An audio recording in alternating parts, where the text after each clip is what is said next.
Well, Jim, it's actually your fault. And Jim Henderson likes to get people of differing opinions together. And as you know, he did the book The Outsiders, which is a conversation between people who are outsiders of the faith and those who are followers of Jesus. It's just an example of what Jim does. Well, we have an event coming up October 2nd in Seattle. And so I'm thinking about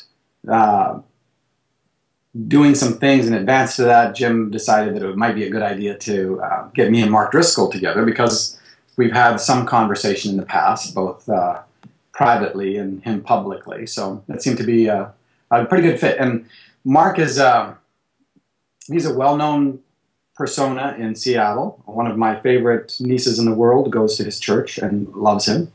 And we're talking about a brother in Jesus. We're talking about someone that Papa's especially fond of. So we figured, hey, this would be a great opportunity for a conversation.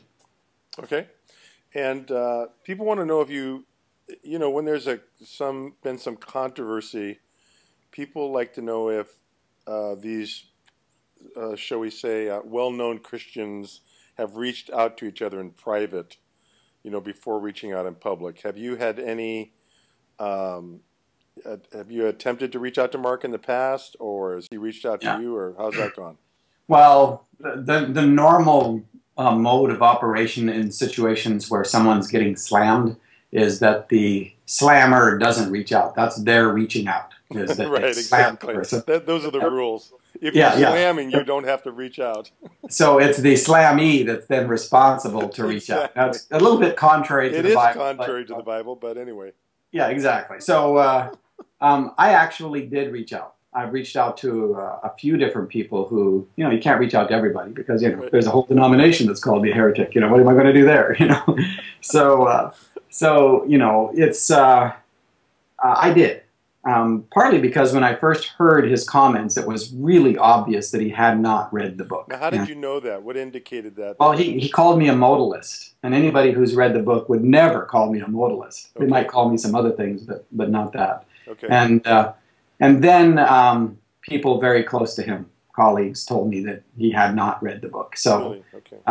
So I wanted to know why, and did some reaching out, and got as far as some of his staff. I did get a response through one of the pastors at the church, and it was actually, I don't know if it was tongue-in-cheek or just humorous or intentional. I think it was intentional, but Mark offered to help me with the theology of my next book. So, well, that was thoughtful. Yeah, yeah. Apparently, there's been other people that have referred to you or directly called you a heretic. And one of them is Al Mohler, whom I only have heard about on the internet. Do you know who that is? And he is, I think he's president of one of the Reformed Theological Seminary schools, or I don't know who he is in particular either. Okay. A number of these people eventually read the book and then backed down or recanted or whatever, but I don't, I don't have any contact with Al. And like I say, he's kind of on the other side of the country, so there's a few people on the other side of the country that have done that. And if I could have a full-time job trying to follow up on some of these folks. Yeah. And there have been some pretty major name celebrities who have Christian celebrities who have spoken out against the book and then privately with me admitted to me that they did not read the book. Wow. Did you, if Mark chooses to not come to this event, is there anything you'd like to just say to Mark personally? Like to invite, as by way of invitation to assure him that this is not a trap or something? Yeah. It's not a trap. And it's, he's got a voice. He's got, 350,000 plus hits on the YouTube video where he calls him heretic. You got him a lot of press. I know, see? So he owes me, right? That's what I figure. No, he doesn't.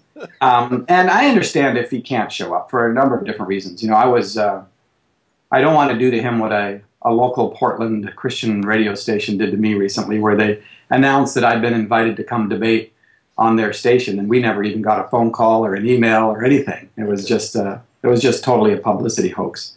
Yeah. And so it's again, I have a niece that attends his church, and so that interests me, and it interests me the kind of impact he has. I know that he and my friend Don Miller have had a little bit of run-ins here and there, and so what is the attitude that we're supposed to have in our hearts in terms of the community of faith? And I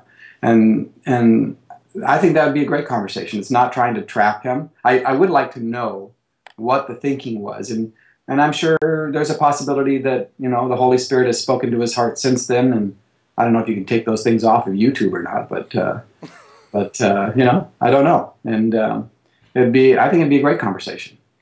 So with or without Mark showing up, we're going to be there, and absolutely. There's other people that are interested in asking you questions and learning more about your background, because what's interesting is that people, I don't know, maybe you can explain this, but they get it is unique in that your book is written with definitely with sort of a theological influence because of the way it's written. So it's sort of you can't ignore that. But on the other hand, people get confused of it being a theological treatise in a way versus a story. Can you just address that for a minute to help people understand that? Well, I think all of life is theology, that God permeates everything. So it's hard to have a conversation or to present a story that doesn't have theological implications. It just does. And so, yeah, it's a story on the one hand, but there's a definite wrapping of theology around the whole piece. I mean, how do you write a book where you're dealing with Trinitarian, incarnational, transformational thinking without it being theological? And so it is. I'm writing this to my kids, and God is a central part of my life. Everything to me focuses on the person of Jesus. So it's going to be theological, and yet it's a story. And I think story and fiction and the creative kinds of arts have a way of communicating theological truth that gets past some of the watchful dragons, as Lewis would call them, right. The things that keep us from hearing, and our intellect and everything else, and they just penetrate the places of the heart without asking for permission. And I think that's part of the power. Absolutely. What about, I was thinking the other day about Lewis using Aslan as a God figure, this lion. I suppose he could be critiqued for saying God was a lion. I think David could be critiqued for calling God a shepherd. Okay. And which is even more bizarre than a lion, and especially within the Jewish community. Yeah. So, yeah. So just okay, by way of wrapping this up, what are some kind of exciting things that have been happening as a result in your life recently? Because I know it's kind of day to day, but what's evolved most recently around as a result of the reach the book is having? We've the book's in 40 languages, and one of them is Dutch. And today, as soon as I leave this conversation, I get to go down to the Willamette River in Portland, and there's a Dutch reality TV show called In Search of God. And right now in their series, 3 of their top celebrities are, quote-unquote, in search of a relationship with God. They're all at transitional places. They then get introduced to people of faith, followers of Jesus, and because of the reach of the book in Holland, and because of the fact that this particular celebrity has now read the book, he doesn't know it yet, but in a couple hours we will meet and go kayaking on the Willamette River. Then we're going to go climb up Mount Noma Falls, and then we're going to have a big bonfire near the Sandy River, and it's all to have a conversation about what has been the impact of God in your life, and where he's at in his journey. And he's the world judo champion, Dennis, and he's you better hope he likes you.